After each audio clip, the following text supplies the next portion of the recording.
โชคอยู่ที่การแสวงหาวาสนาอยู่ที่การกระทำต่อไปขอเชิญรับฟังรายการธรรมยามบ่ายจากพระครูไพศาลสุตากรวัดทุ่งปากเกร็ดหนองหานสันทรายได้แล้วณบัดนี้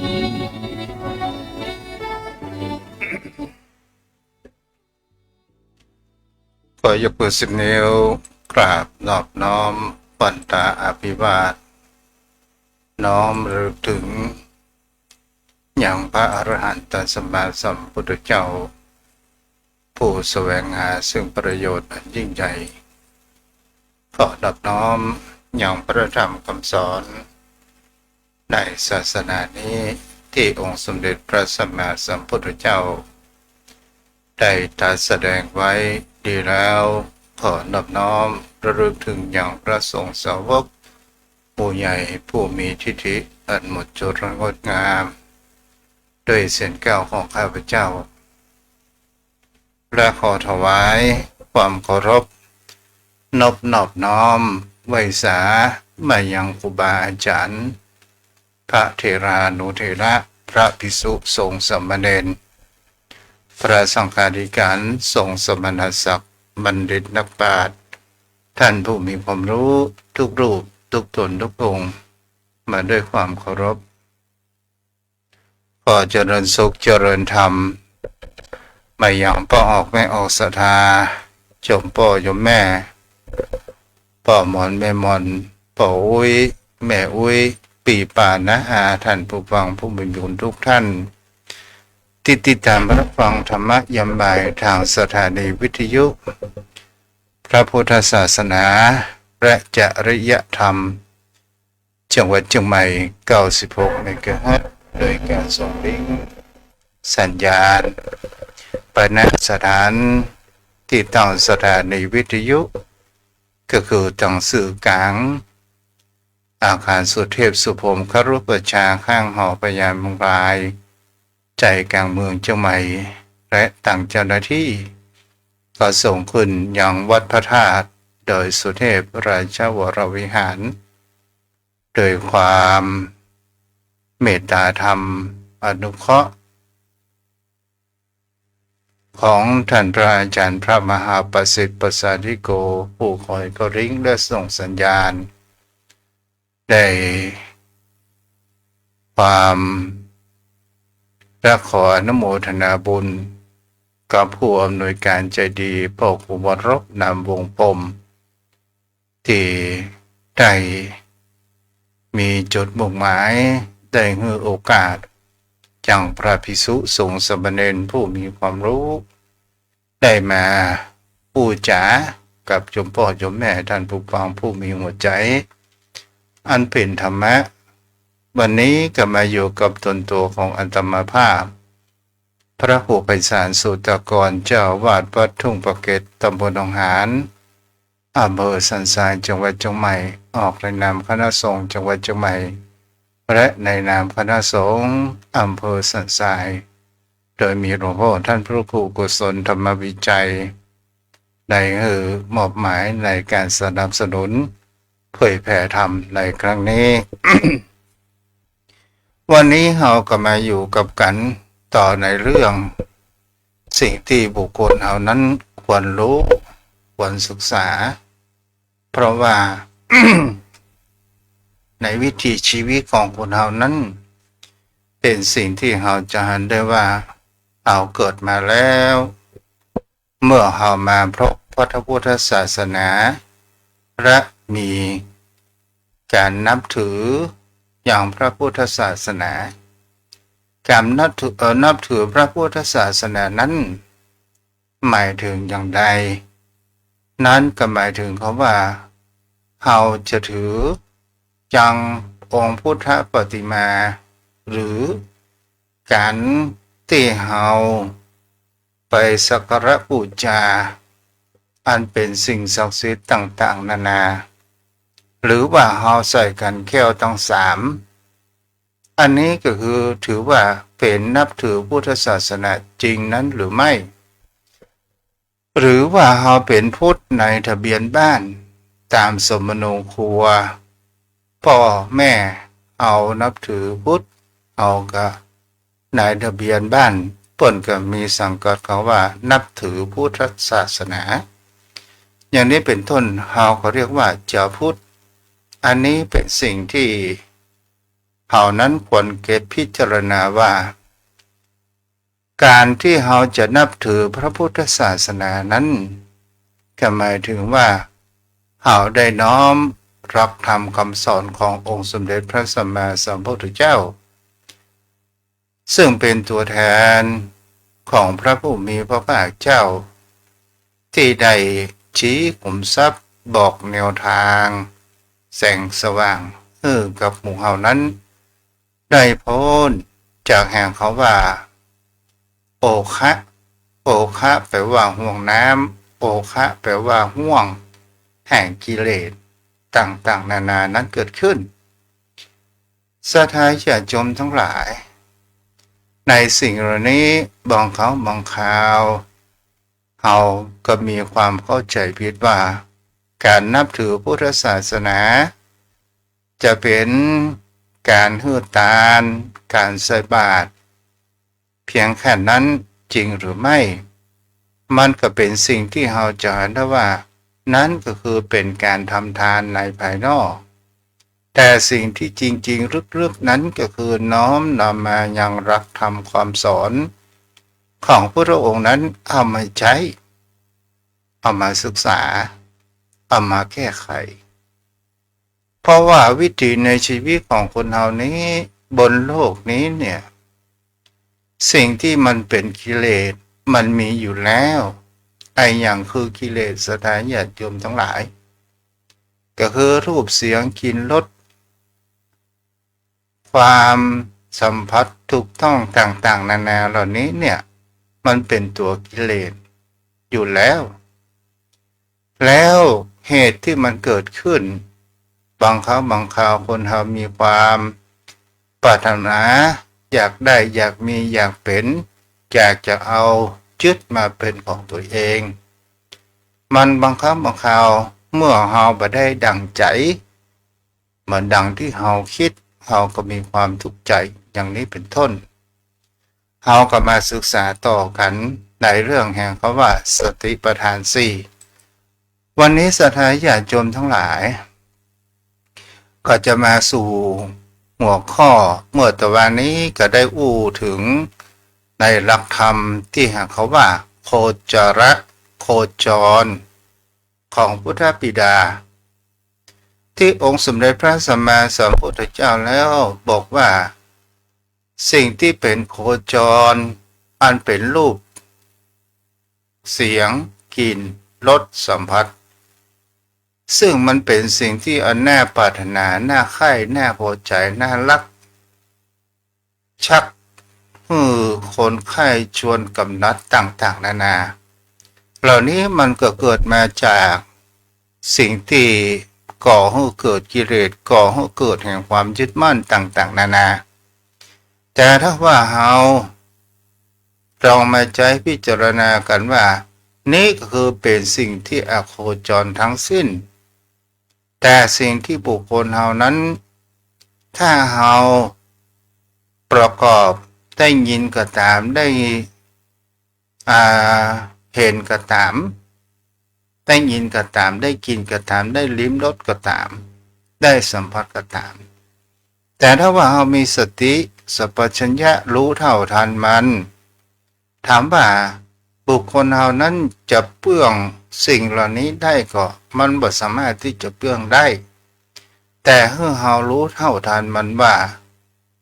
บางสิ่งบางอย่างมันก็จำเป็น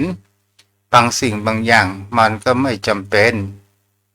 บางครั้งบางสิ่งบางอย่างสิ่งที่คนเรากระทำไปแล้วอย่างเช่นตาเราไปในหันวัตถุสิ่งของจะเป็นทรัพย์สินสมบัติต่างๆนานาก็ตามถ้าเราหันพี่น้องได้ประเต้าเพียงกันพ่อแม่แบ่งสมบัติมาให้เต้ากันเฮาก็เกิดแห่งความอิจฉาเกิดขึ้นความอิจฉาก่อให้เกิดแห่งความโกรธก่อให้เกิดแห่งความโลภแล้วเฮาจะมาหันคำว่าหน้าพี่หน้าน้องและคนเฮานั้นลืมไปว่าที่สุดเฮาก็เอาอย่างไปบ่ได้ก็คือหมายถึงเขาว่าในสิ่งเหล่านี้ถ้าเฮากระทำลงไปจะเป็นแห่งเขาว่าปิตุฆาตมาตุฆาตหรือทำให้ญาติพี่น้องถึงแก่ชีวิตก็ตามมันก็เป็นกายกรรมวจีกรรมก่อให้เกิดไปนำจิตของเฮาเนี่ยไปสู่แห่งอบายภูมิจะเป็นสิ่งที่ตาของเฮานั้นเดือดร้อนในภายหลังอบายภูมิมีนรกสัตว์เดรัจฉานอสุรกายต่อมาก็คือสิ่งที่คนเฮานั้นถ้าเฮาหันแล้วเฮาก็พอใจบางครั้งบางคราวของเฮานั้นมีเพียงที่อยู่ที่อาศัยพอเหมาะพอสมเฮาก็พออยู่ได้มันก็บ่มีปัญหาอะไรอย่างเกิดขึ้นถ้าเฮาไปเล่นตามกระแสแห่งกิเลสที่เล่นไปตามแห่งความโลภมันก็ก่อให้เกิดแห่งอันตรายในชีวิตของคนเฮานี้ได้ที่เปิ้นฮ้องคำว่าอารมณ์ศรัทธาญาติโยมทั้งหลายถ้าเฮาก็ลองมาดูสังเกตแท้ที่จริงแล้วทุกสิ่งทุกอย่างมันก็เอาไปตัวไปได้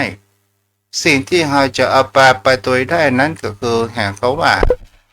การกระทำก็คือสิ่งที่มันสั่งสมในจิตใจของบุคคลเราก็คือการกระทำดีและการกระทำบดีนี่เองโยมพ่อโยมแม่ท่านผู้ฟังต่อมานี้จะได้หัวข้อที่สองก็คือมรรคของพระพุทธเจ้าทุกสมัยในที่นี้เขาว่ามัคคา ก็แปลว่าหนทางของพระพุทธเจ้าก็คือองค์สมเด็จพระสัมมาสัมพุทธเจ้าทุกพระองค์ใช้แนวสติปัฏฐานทั้งสี่สติปัฏฐานสี่ในการดำเนินชีวิตและไปสู่แห่งคำว่านิพพานเกิดขึ้นจะเป็นพระปัจเจกพุทธเจ้าก็ตามทั้งปฐมพุทธปฐมจนถึงมาพระสักยโคดมคงเฮาเปิ้นกระจายแต่สติปัฏฐานสี่จอมพ่อจอมแม่คำว่าหนทางนี่มันมีอะไรอย่างที่รูปตัวนั้นได้ทิ้งไว้เกี่ยวกับว่าโอคะเนี่ยพระพุทธองค์นั้นข้ามได้แล้วทุกพระองค์ที่ผ่านมาจนถึงองค์ปัจจุบันก็คือพระสมณโคดมหรือพระชินวรพระพุทธองค์ของเฮาศรัทธาญาติโยมทั้งหลายข้ามโอคะก็คือความแห่งคำว่าห่วงน้ำในที่นี้ก็คือหมายถึงเขาว่าห่วงกระแสของกิเลสที่มันมาทับถมอย่างจิตใจของสัตว์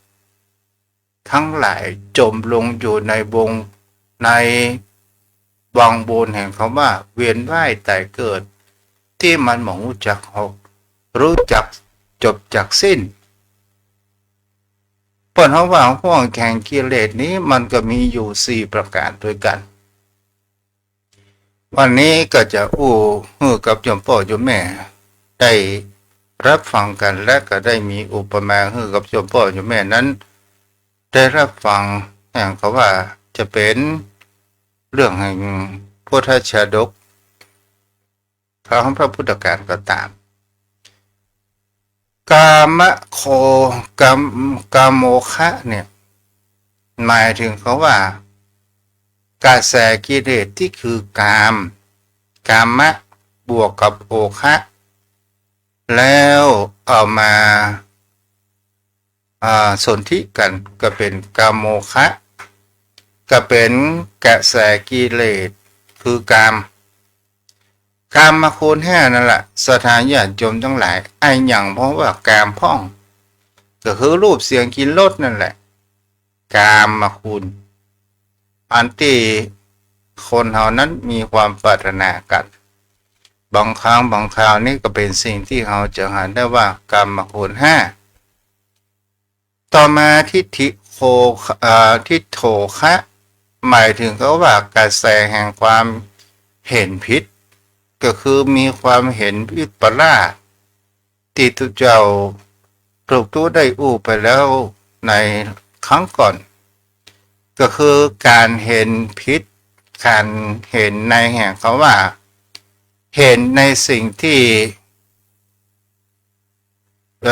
พูดเขาว่าเห็นในสิ่งที่ว่าเที่ยงสิ่งที่เป็นอนัตตาว่าเป็นอัตตาสิ่งที่เป็นทุกข์เอาว่าเป็นสุขสิ่งที่บ่สวยงามเอาว่าสวยงามอย่างนี้เป็นต้นนี่แหละศรัทธาญาติโยมทั้งหลายรวมตัวก็คือแปลว่าเป็นอัตตาตัวตนห่วงนี้เนี่ยศรัทธาญาติโยมทั้งหลายเราก็ลองมาดูสังเกตพื้นเพแห่งเขาว่าพฤติกรรมนี่พฤติกรรมของบุคคลเฮานั้นทั่วไปโยมพ่อโยมแม่มีไผพ่องที่เปิ้นฮ้องว่าบางครั้งบางคราวเนี่ยจะรับผิดในสิ่งที่เฮากระทำบุคคลเฮานั้นโยมพ่อโยมแม่บางครั้งบางคราวเฮาทำในสิ่งที่มีแห่งเขาว่าผิดแล้วแต่ยับตัวบ่ได้จะบอกว่าเฮาเป็นผู้ผิดมันก็บ่มีไผอย่างนั้นก็คงจะมามีตำรวจ ที่จะจับข้อเท็จจริงต่างๆนานามามีโจรมามีตำรวจมาจับผู้ร้ายถ้าเราถึงชีวิตตนตัวของคนเฮาก็ตามบางคำบางคราวคำอู้คำจ๋าที่เฮาอู้พลาดไปแล้วมันก่อให้เกิดแห่งความเสียหายก่อให้เกิดแห่งความทะเลาะวิวาทเขาบอกว่าเฮานั้นเป็นคนอู้แต่เฮาจะยอมรับจริงหรือไม่ว่าเฮานั้นเป็นคนอู้มันก็หาที่ไหนบ่ได้และมีไผพ้องที่จะมาเตือนตัวของเฮาได้ตนตัวของเฮาเองก็หมายถึงเขาว่าบางครั้งบางคราวจิตใจของบุคคลเนี่ยเฮาก็ลองดูมาสังเกตเวลาบุคคลเฮาเนี่ยเปิ้นฮ้องว่าคนอื่นตดเฮาว่าเหม็นแต่ตดตัวเองนั้นมันบ่เหม็นอย่างนี้เป็นต้น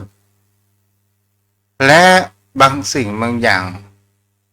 ในสิ่งที่บุคคลเฮาจะหันว่าความอีโก้ในความอัตตาว่าทุกสิ่งทุกอย่างใครบ่สามารถที่จะมาอบรมสั่งสอนได้รู้ก็ว่าข้าเป็นไผอย่างนี้เป็นต้นแม้กระทั่งบางครั้งบางคราวลูกหลานผู้มียศถาบรรดาศักดิ์โดนจราจรเกิดถามบอกว่าฮู้ก็พ่ออุ้ยผมเป็นไผอย่างนี้เป็นต้นเนาะ นี่แหละคือเป็นที่แห่งเขาว่าความทิฏฐิความเห็นผิดเกิดขึ้นในเรื่องนี้สถาญาติโยมทั้งหลายเปิ้นเขาว่าโอคะแห่งกระแสแห่งกิเลสเหล่านี้เนี่ยมันยังมีภาวะโอคะกับกระแสกิเลสคือพบในที่นี้ก็คือความอยากเกิดยึดเอาภาวะความเป็นไปทั้งหลายเป็นตัวตนหมายถึงเขาว่าเอายึดว่านี่เธอเป็นที่ให้ไปตั้งของตัวเองแล้วเอามาเป็นของตัวตนแท้จริงที่ธรณีที่ทรัพย์สินเงินทองเหล่านี้มันเป็นของสมมุติในยามเป็นมนุษย์เต่าอั้นมันไม่ได้เป็นของให้เฮาก็เอาไปโดยประเทศบางสิ่งบางอย่างเฮาจะไปยึดว่าไอ้อย่างก็ของเฮาอันนี้ก็ของเฮาตอนสุดท้ายมันไม่ใช่ของเฮามีเราไม่ใช่เราแม้แต่กับร่างกายของเฮาก็ไม่ใช่เฮาต่อมาสถาญาติโยมทั้งหลายอวิโชคะหมายถึงเขาว่ากระแสกิเลสที่เป็นตระกูลของโมหะเกิดความหลงความโง่เขลาเบาปัญญานี่แหละเป็นสิ่งที่เป็นมันอยู่บนโลกใบนี้เรียกว่าโอคะก็คือกระแสของกิเลสกระแสของน้ำก็เหมือนกันสถาญาติโยมทั้งหลายถ้าเอายกลักอุปมาโยมพ่อโยมแม่ได้หันว่ากระแสของน้ำเนี่ยถ้าเราจะหันเหตุการณ์อุทกภัยจะเกิดขึ้นทางภาคใต้ก็ตามเราก็ลองดูว่าน้ำนี่มันเลือกผู้คนหรือไม่ว่าคนนั้นเป็นเศรษฐีคนนี้เป็นยาจกคนนี้เป็นคนมียศถาบรรดาศักดิ์มันไม่สามารถที่จะเลือกและมันก็ท่วมไปทุกหนทุกแห่งเกิดขึ้นแต่บุคคลเฮานั้นต่างหากเล่าถ้าเฮาหูคำว่าอุทกภัยจะเกิดขึ้นและเฮาเตรียมสัมภาระเอาไว้ที่สุดเฮาก็จะเกิดแห่งความปลอดภัยในวิถีชีวิตตนตัวของเฮาและสิ่งต่างๆนานาในวิถีชีวิตของคนเฮาก็ตามโยมพ่อโยมแม่เฮาก็ตกอยู่ในห่วงอุปมาเหมือนดังเฮาเรืออับปังในแก่งทะเลเฮาลอยคอเฮาว่ายถ้าเฮาแจ้งน้ เอาว่ายแล้วมันเหนื่อยมันก็จมอยู่ถ้าเฮาบ่จ้างน้ำเรืออับปางไปแล้วเฮาบ่มีที่เกาะที่กำเฮาก็จมเฮาก็ตายไปแต่วิถีชีวิตของคนเฮานั้นมันก็เหมือนดังทะเลเฮาหาฝั่งบ่เจอแต่เฮาก็ลอยคอถ้าว่ามันมีลูกเปล่าๆสักแก่นหนึ่งเฮาก็ยังลอยคอพยุงร่างกายของเฮานั้นไปได้อยู่มันก็อุปมาเหมือนดังเฮาเลี้ยงกายของเฮาเนี่ยเฮาก็รู้ว่าร่างกายของเฮาเนี่ยเลี้ยงให้มันมียืดยาวเลี้ยงเพื่อให้มันมีโอกาสที่จะกระได้กระทำในสิ่งที่ดีๆเกิดขึ้นนี่แหละโยมพ่อโยมแม่ท่านผู้ฟังแม้กระทั่งพุทธกาล มีพระพาหิยะทารุจะทายุจริยะซึ่งเป็นพ่อค้าเมืองหนึ่งซึ่งเป็นลูกขหาบดีเป็นพระนิปกาสถาญาติโยมทั้งหลายแล้วก็คือในปนเขาว่าในอดีตในชาติก่อนเขานั้นก็ได้สั่งสมบุญกุศลนั้นมาดีแต่ในชาตินี้สถาญาติโยมทั้งหลายหรือที่เขาฮ้องกันว่าทารุจิริยะเขาเข้าใจง่ายก็คือปอดกาพาณิชย์ทารุจิริยะเนาะก็เขาว่าเป็นพ่อกาก็แล้วกันพ่อกาคนนี้สถาญาติโยมทั้งหลายแล่นเรืออยู่ในกลางมหาสมุทรแล้วเรือนั้นในกันครั้งพุทธกาลก็คือเรือสำเภาค้าขายต้องใจนาทีทะเลมหาสมุทรในการค้าการขายในเมืองอื่นแต่บางครั้งบางคราวทะเลนั้นมันก็จะต้องมีคลื่นทะเลมีคลื่นบ่มีคลื่นนี่เป็นไปไม่ได้ทะเลก็ต้องมีคลื่นบังเอิญวันเหตุการณ์ในวันนั้นน่ะเกิดเหตุการณ์แห่งคำว่ามรสุมนั้นเกิดขึ้นในท่ามกลางแห่งทะเลก็ก่อให้เกิดแห่งคำว่าปอกกาพร้อมด้วยบริวารได้เรืออับปางนั้นหลงเกิดขึ้นปอกกาคนนี้เนี่ยก็บ่มีอะไรอย่างที่ยึดเหนี่ยวผ่านไม้กระดานแผ่นหนึ่ง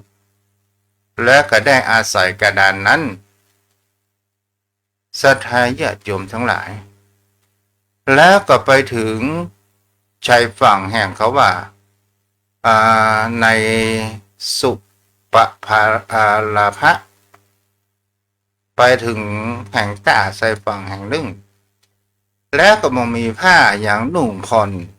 ต่างๆนานาก็เลยเป็นสิ่งที่จะเห็นได้ว่าผ้าผ่อนนั้นปุดขาดไปลุยไปเสียหมดในครั้งนั้นนี่การหาผ้านั้นก็เป็นเรื่องหายากเกิดขึ้นปอกาคนนี้เกิดเลยเป็นสิ่งที่จะเห็นได้ว่าบังเอิญหันชาวบ้านนั้นเปิ่นได้พ่นต้นปอนั้นลงบุบปอเพื่อเอาเป็นเชือกเป็นที่ไว้มัดอย่างต่างๆนานาปอกาคนนี้ในการมามีผ้าที่จะนุ่งห่มต่างๆปกปิดอวัยวะต่างๆก็ได้นำเอาขอบปอจากชาวบ้านเอามาเป็นสิ่งที่ปกคลุมปกปิดอวัยวะของตัวเองและก็ได้ถืออย่างแห่งเขาว่า ปวดหัวว่าจานข้าวกระเบื้องไปขอข้าวกินบังเอิญศรัทธาญาติโยมทั้งหลายก็ได้หันว่าชาวบ้านเจ้าจองก็นึกว่าพ่อค้าคนนี้คงจะเป็นผู้อ่าเป็นผู้มีอภิธิหารเป็นผู้ศักดิ์สิทธิ์ก็เลยหันว่าชาวบ้านเจ้าจองเกิดแห่งความเลื่อมใสเกิดขึ้นต่างๆนานานี่บางครั้งบางคราวลาบสักการะกับปากให้คนเหล่านั้นเดินทางหลงผิดได้แล้วพ่อค้าคนนี้เนี่ยกหารประการเช่นนั้นกหารชาวบ้านเจ้าจองเอาเข้าป่าอาหารอาญามาให้นั้นอยู่ตลอดเวลาชาวบ้านเจ้าจองนั้นก็เลยนึกว่านี่ก็คือเป็นพระอรหันต์แน่นอนก็เลยสร้างแห่งความความหลงของตัวเองของทารุจริยะหรือสุปพาหิยะเอาง่ายๆก็คือพาหิยะพาหิยะก็เกิดแห่งความหลงตัวเองและเกิดมีความปริวิตกมาถ้าเราเป็นพระอรหันต์อย่างแท้จริงลาภสักการะคงจะเข้ามาหาเรานั้นอยู่ร่ำไปศรัทธาญาติโยมทั้งหลายถ้าเราเปลี่ยนไปนุ่งผ้านุ่งปัวชาวบ้านก็คงจะบ่เอาเข้าปลาอาหารอย่างนั้นเราก็เลยมีประการเช่นนี้ศรัทธาญาติโยมทั้งหลายบังเอิญเนี่ยครั้งอดีตในการก่อนในจักรก่อนที่สมัยพระพุทธเจ้าพระนามว่ากัสสปะนั้นมีภิกษุอยู่7 รูปได้ประพฤติปฏิบัติธรรมอยู่ภูเขาป่ากันเข้าไปประพฤติปฏิบัติธรรมปรินิพพานอยู่2 รูปแล้วเหลือแห่ง5 รูป1 ใน 5นั้นเกิดไปเป็นพรหมก็คือในเทวโลกแล้วแห่ง4 รูปนั้นก็เกิดมาอยู่ในเมืองมนุษย์ก็คืออยู่ในมีชื่อ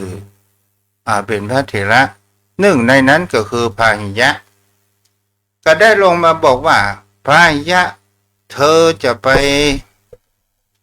เข้าใจผิดอันนี้เฮานี่เคยที่เป็นสหธรรมเป็นได้เคยร่วมกันมาก่อนที่ท่านนั้นจะเดินทางผิดท่านไม่ได้เป็นพระอรหันต์พระอรหันต์ยังแท้จริงมีแต่พระสมณโคดมอยู่วัดประเชตวันในเมืองนครสาวัตถีทั้งอันเมื่อพาหิยะหานประการเช่นนี้แล้วก็มีความสำนึกผิดเกิดขึ้นปวดตกนรก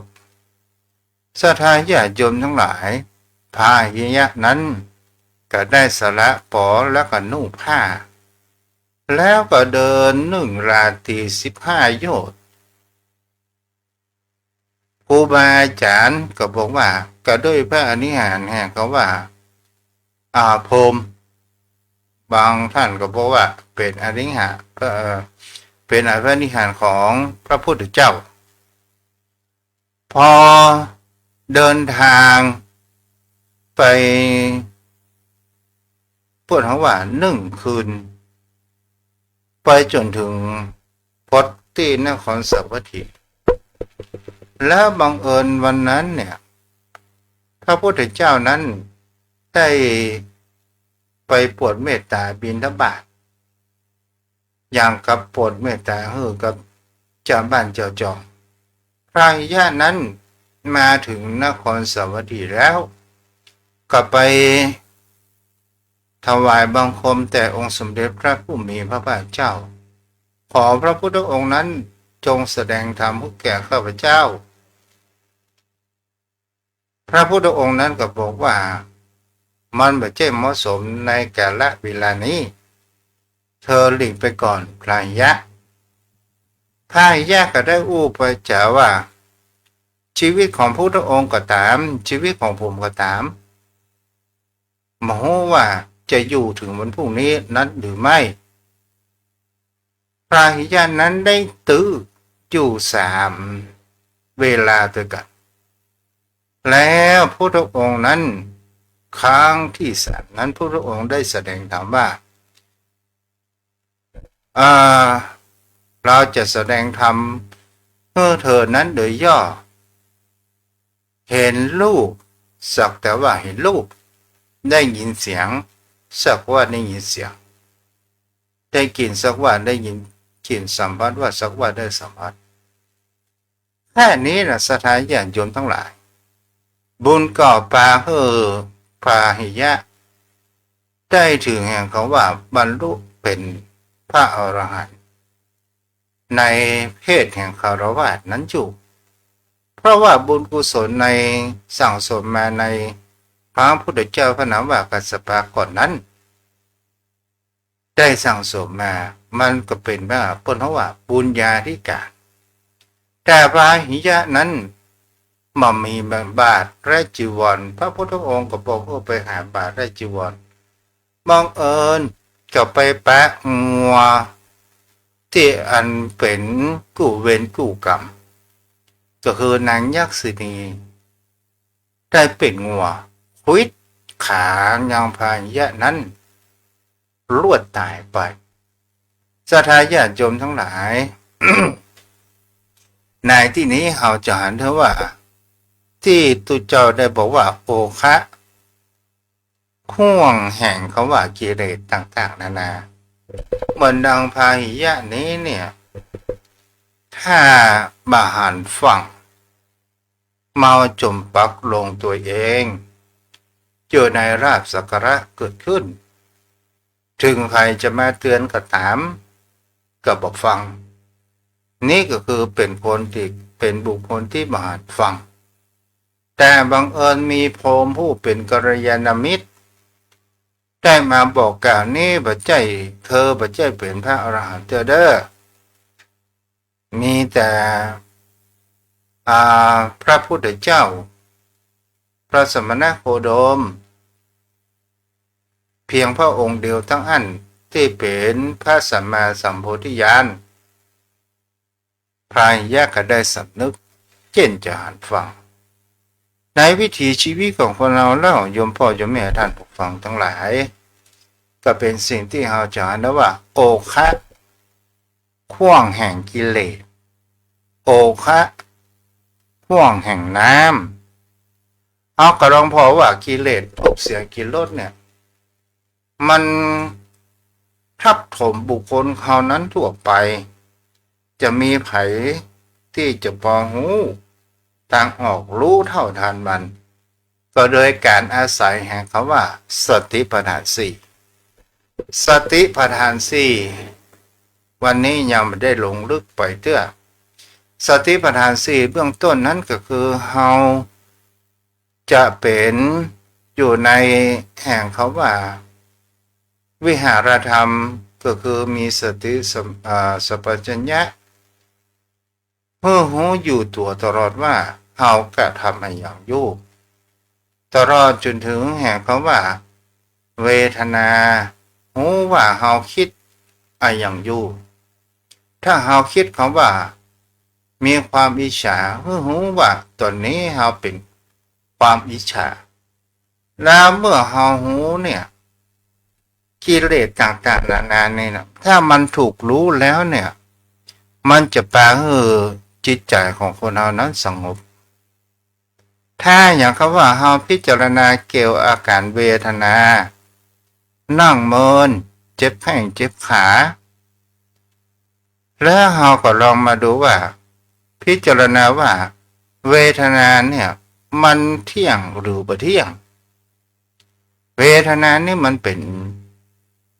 สิ่งที่ก่อให้เกิดแห่งว่ามันจะเที่ยงหรือบ่เที่ยงสุดท้ายมันก็บ่เที่ยงสิ่งที่บ่เที่ยงมันก็เป็นทุกข์เมื่อมันถูกรู้แล้วเนี่ยคำเดียวมันก็คลายตัวไป มันก็เป็นอนัตตาไปถ้าเราพิจารณาอย่างนี้ได้เนี่ยก็ถือว่าเราได้แสงสว่างแห่งพระธรรมคำสอนของพระองค์อยู่ในตัวของคนเรากิเลสมันก็เหมือนกับผู้ร้ายนะสถานญาติโยมทั้งหลายถ้าว่าตำรวจจับผู้ร้ายถ้าเรามีตำรวจไปหันมาเขากำลังเล่นการพนันอยู่ตำรวจไปแปะเข้าใส่นักการพนันนั้นเขาจะให้อยู่จับหรือไม่เมื่อหันแล้วเขาก็ต้องลบหนีลบซ่อนไปต่างๆนั่นนะเพราะว่าเขาถูกตำรวจจ้องมองอยู่แล้ว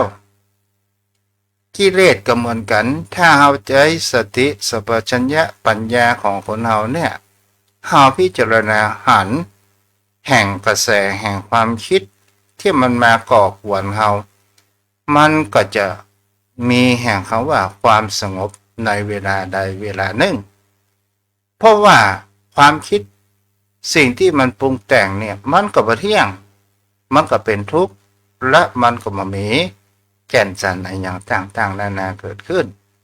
เพราะว่าทุกสิ่งทุกอย่างมันเป็นธรรมชาติวันนี้ ก็ใช้เวลามาพอสมควรวันนี้แม่จูนศรีภาชาพ่อนันกำพลดวงดีแม่ครูธัญญานะน้องคนเดิมเนาะที่รับฟังอยู่แล้วตอนนี้ไปพ่อนันเตรียมรับโทรศัพท์เด้อ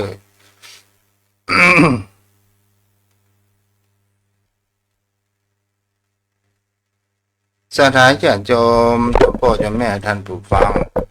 แกอยู่กับกันในทิศหน้ากับปากัน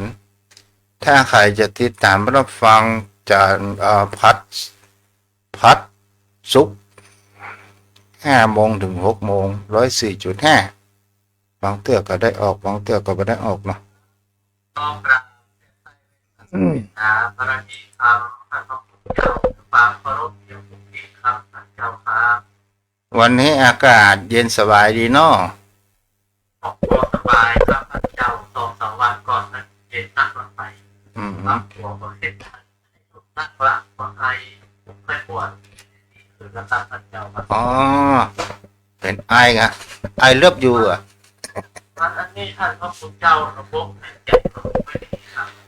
เชื่อมไปรักมันเชื่อมมันทุกคนเป็นตกปวดรักมันเป็นผู้รักมันก็เป็นไปจากธรรมดาของมันเพราะว่า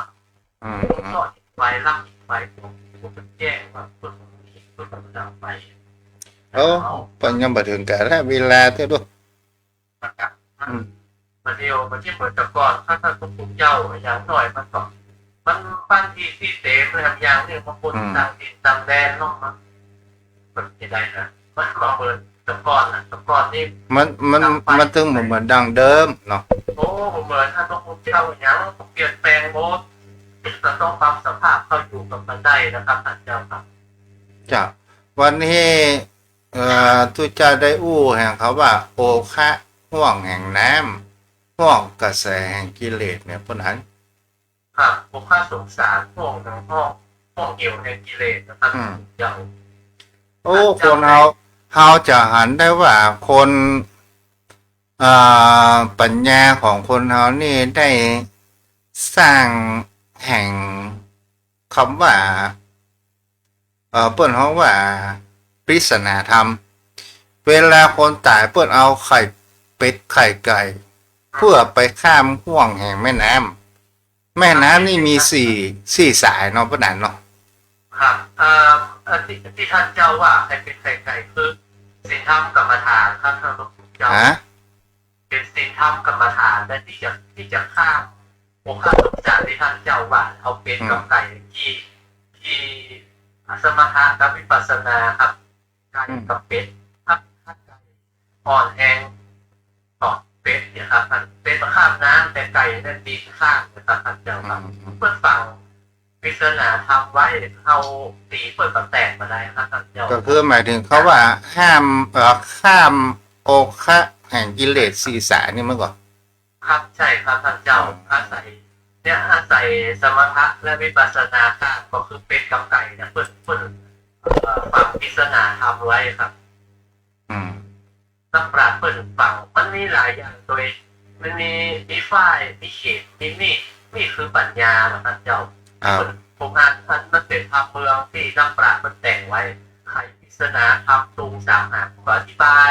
เนี่ยอันที่ท่านเจ้าว่ามาเดียวนะไอ้เป็ดไข่ไก่เนี่ยพอเข้าเต่าอายุหรือว่าพอเข้าโรงแรมก็คือคุณงามความดีที่เราสร้างไว้นะครับ มันได้แสดงได้60กราฟก็เหมือนใส่60พอเพื่อไปพอกนะครับท่านเจ้าครับ อืมแล้วตรงสามหางนี่หมายถึงอะไรอย่างฮะ เมื่อหมายถึงพระไตรลักษณ์พระไตรลักษณ์ครับ ใจรัก ครับไตรลักษณ์ก็คืออันที่จับทุกขังมันรักษาแต่มันมีก็บ้านเฮานะท่านเจ้าไม่ได้ใต้บางทีแล้วผมเคยไปร่วมงานบำเพ็ญกุศลสมทางสัมผัสกับบางทีนะครับท่านเจ้า วัฒนธรรมมันแตกต่างกันไปเนาะ ใช่ครับแต่ทั้งเหนือนี่ถูกลายอ่ะมี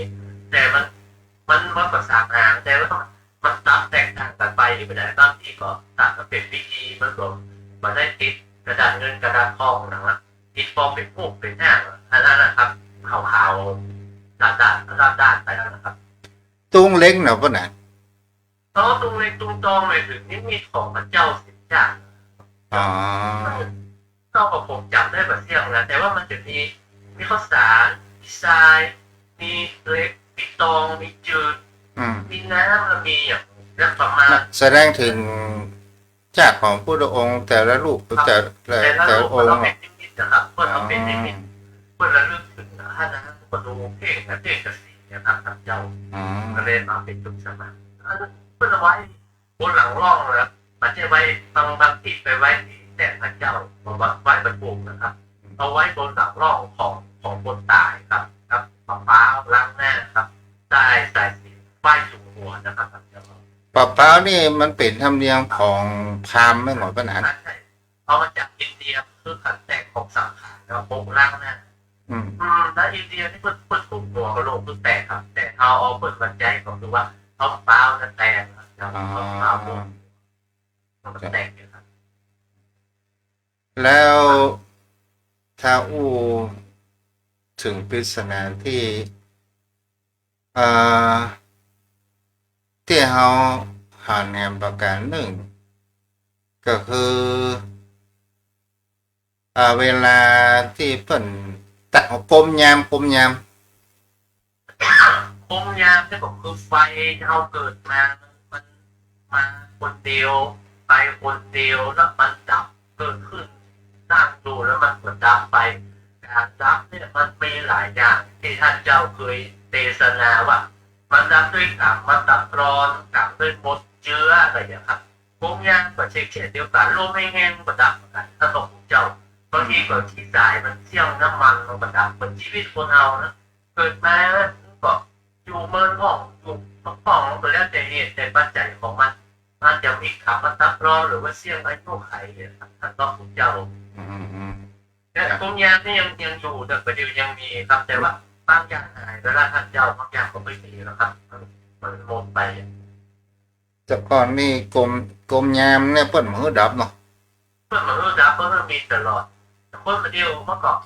มันจะได้เอาความสะดวกสบายว่ามันคือเปิดฝังไว้โดยปริศนาธรรมแต่คนมาเดียวมันก็เป็นจากการสบายโอ้เปิดไฟอ่ะเป็นเรื่องหน่วยเป็นอย่างไรต่างๆแบบนี้ระดับไปแล้วไปก็ได้แก่เขาบอกไปที่บ้านถึงบ้านอ๋อได้ เพราะนั้น ไหว้สาข้าท่านเจ้า สมัยแต่ก่อนมันแบบมีเครื่องเสียงเนาะ เพราะมันมีครับเจ็ดผมเป็นสามเณรพระบวชใหม่สมัยนะพระคุณเจ้าโอ้ไฟนี่มึงยังบอกให้มีนะยังเปิดตื่น ใจแต่แกงเจ้าพายุมั้ง ใช่ครับใช่ เวลามีงานศพงานสร้าง เป็นนั้นแต่เกียงเจ้าพายุที่แบบสูงนะมันก็เป็นนะถ้ามันจะใกล้อย่าบอยแล้วก็จุ่มอารมณ์เพราะแบบก็เป็นขึ้นเนี่ยนะครับ แต่ก่อนเนี่ยทุกเจ้าประเทศเขาอู้กันก็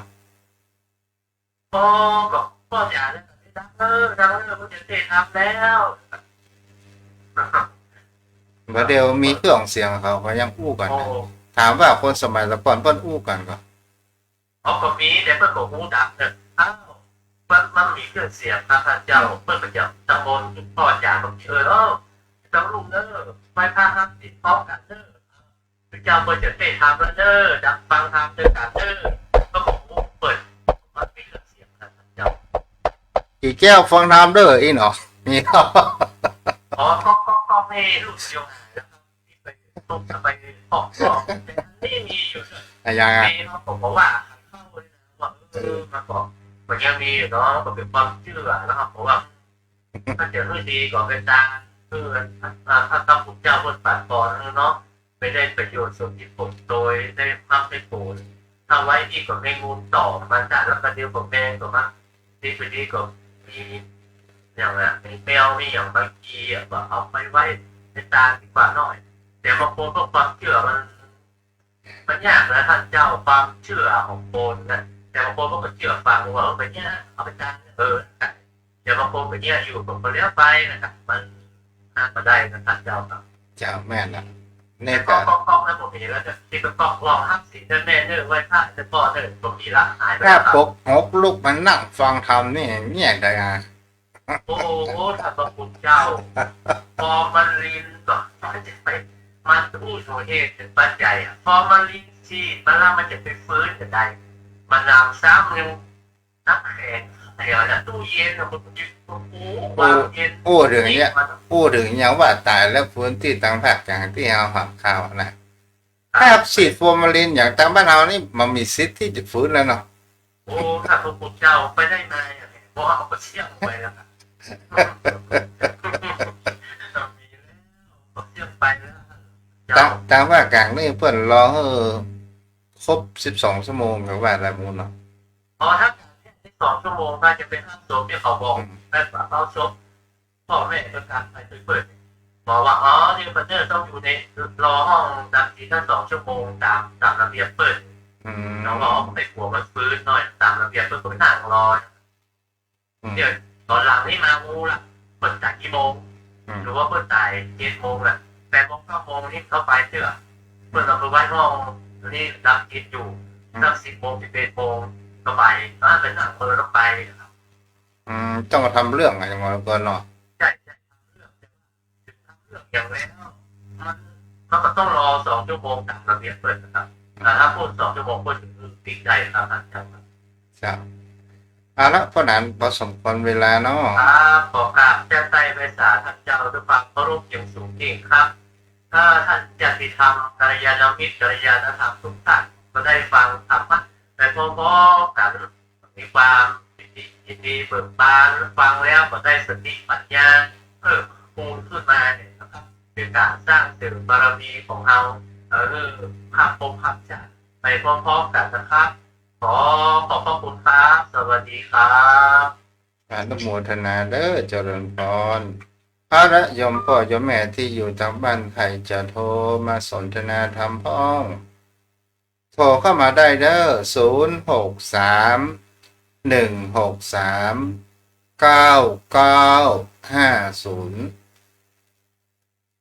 แม่พรร้องงัวแดงภูมิอุตุวางแล้วก็ขึ้นนี้นะแม่บัวบุญมาได้ยินมาเหมือนละเมาหนาวกันก็แต่ใครจะโทรมาบอกวันนี้อนุโมทนากับแม่วรีเกษมพันธ์เดอร์มาถวายพระทหารเพน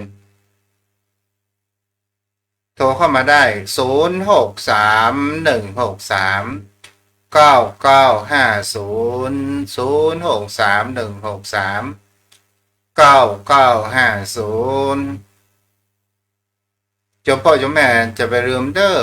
วันทำบุญทาสถานีวิทยุวันที่14 ธันวาเนาะแม่เรนูเตปินเนาะคนแดงเจริญพรเนี่ยโทรมาไม่พูดแม่วรีแม่อารีเนาะ063-163-9950 โทรเข้ามาได้ณบัดนี้เตรียมสักคำหนึ่งก็เลยรับฟังธรรมะต่อไปท่านอาจารย์พระครูฮัลโหล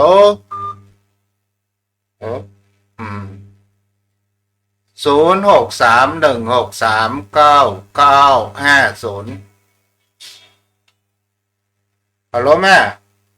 สวัสดีจ้ะเจ้าขอให้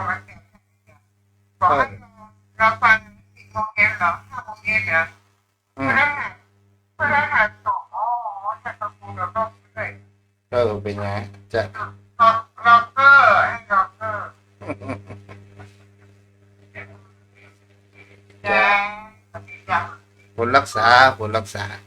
0631639950แม่สมศรี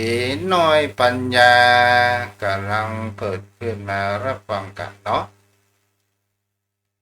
ช่วงนี้อากาศหนาวเด้อจมพ่อจมแม่รักษาความอบอุ่นให้กับร่างกาย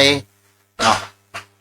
0631639950แม่อาเรจ้า เอาความรักมันอยู่ค่ะ จ้าเข้าใจดีไหม ใจดีแล้วมัน พูดเรื่องอะไรวันนี้เนี่ย พูดเรื่องไม่ได้เลยได้ดูอีกดูฟังเป็นอย่างเงี้ยสมอง จ้าผลรักษานะแม่อาเล0631639950เวลาเริ่มจะหมดแล้ว